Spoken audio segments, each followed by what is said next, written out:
Good evening, John. Good evening, Hank. Good evening, nerd fighters. Over the weekend, my parents and I drove down to Galveston, Texas, which, according to Wikipedia, is a coastal city located on the Galveston Island in the U.S. state of Texas, for a miniature vacation of sorts, and unfortunately, I didn't think to start recording clips of anything until it was past half over.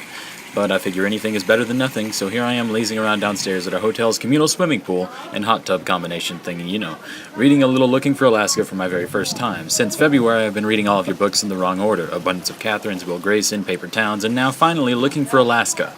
I'd love to list more specific things I enjoyed about each of those and tell you the story of how I was introduced to your work, but I'm afraid that can wait. I once saw a vlog of yours, I believe it was a Question Tuesday, in which you mentioned that you were confused by the usage of lay and lie in terms of characters laying or lying in bed, etc.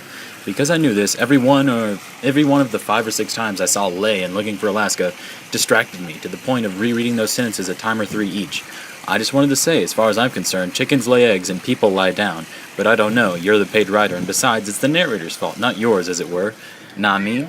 As I read, I listened to various film scores, one of my primary favorite genres, including Transformers and Forrest Gump and Radio and The Perfect Storm and Bicentennial Man and possibly a few others, but those are the main ones. Now, I'd wished and am still wishing that I would have gotten some nighttime footage of the beach, but this is all I had opportunity to snag on our way out to lunch before heading home. I really liked that quote from All the King's Men that you gave in one of your vids. For west is where we all plan to go someday. It is where you go when the land gives out and the old field pines encroach. It is where you go when you get the letters saying, "Flee, all is discovered." It is where you go when you look down at the blade in your hand and see the blood on it. It is where you go when you are told that you are a bubble on the tide of empire. It is where you go when you hear that there's gold in them thar hills. It is where you go to grow up with the country. It is where you go to spend your old age. Or it is just where you go.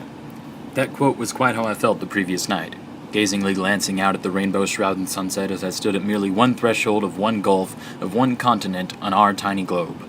And I pondered our tiny, misunderstood, and misunderstanding comprehension. There's something enlivening about standing in the waves, fighting the tides, and staring out at the moon as it just keeps pushing those waves at me and America and the whole wide world, pushing sky and stars and space, and more out of its way, for its own unapparent reasons, inanimate intentions hidden unless non-existent. Now I would sit in the back seat until we found lunch at McAllister's Deli and a rare treat at the Dippin' Dots outlet next door. Then, after an hour or two of voyaging away from the Gulf of Mexico, we found this little place called Buckeyes, or Buc-ee's, until I realized there were gas pumping stations based on the beaver or buckeye or whatever little cute creature their logo is, as well as the size of the place. I thought we were walking into a Chuck E. Cheese kind of play place or a knockoff of it or whatever. I mean, just look at the back corner of this store where the beer is refrigerated for resale. Then I tried to lift my camera up to give you a good view of just how long the store is. How many aisles. Including this, remember those checkouts at Walmart and everywhere else with all the candy and the magazines and the playing cards and other random snacks and knickknacks? Well, this is like an oversized, overgrown version of those, except it's like, I only got footage of all the candy and gum. Gee. Altoids mints.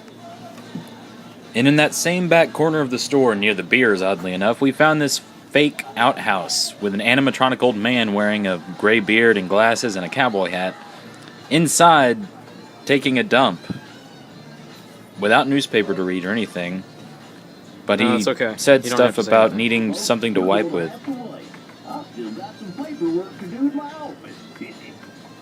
Pretty weird. That's good. And speaking of restrooms, it's amazing, like how clean and cleanly, as if there's a difference, these bathrooms were at this, essentially what is a truck stop. It's like you couldn't really imagine that a truck stop would have such clean and neat bathrooms. And not only that, but these paintings lining the walls upon entering the restrooms, both men and women. It's just like, it was an amazing little find of a road trip restroom stop. Like a pit stop, I suppose, would be the better term. But yeah, it was fun. Yeah, a little bit more of the paintings.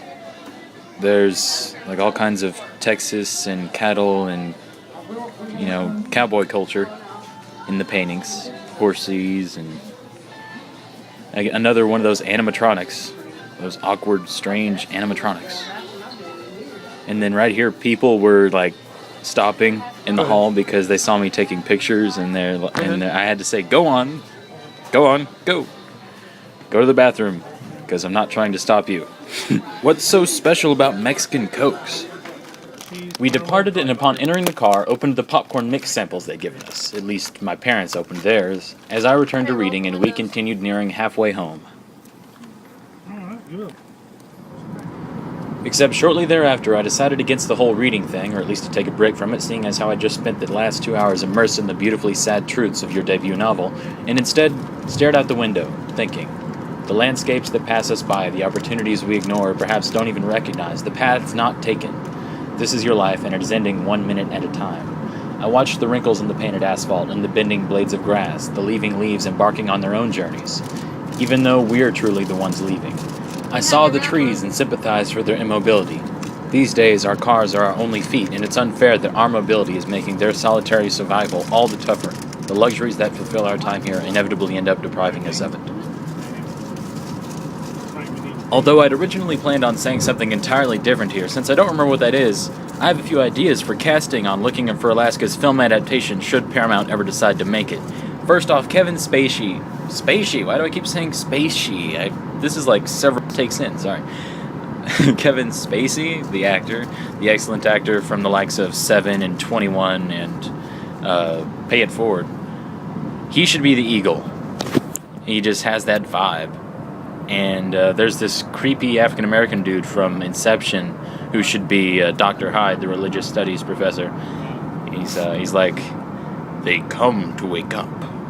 If you remember that scene where Yusuf takes them underground to where he uses that compound every day, because after a while it becomes the only way you can dream. Yes, anyway.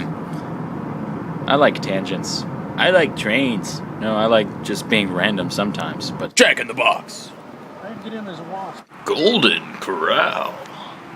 Since I was still quivering from stimulation shock, having just finished looking for Alaska and having found her, as it were, I nibbled on a boneless pork rib as I looked out the window at the parking lot and massive tire depot/factory next door. So I remembered the girl who gave me this phrase, stimulation shock, those 2.5 years ago, and I realized that while we grow either closer or apart, we never stop growing.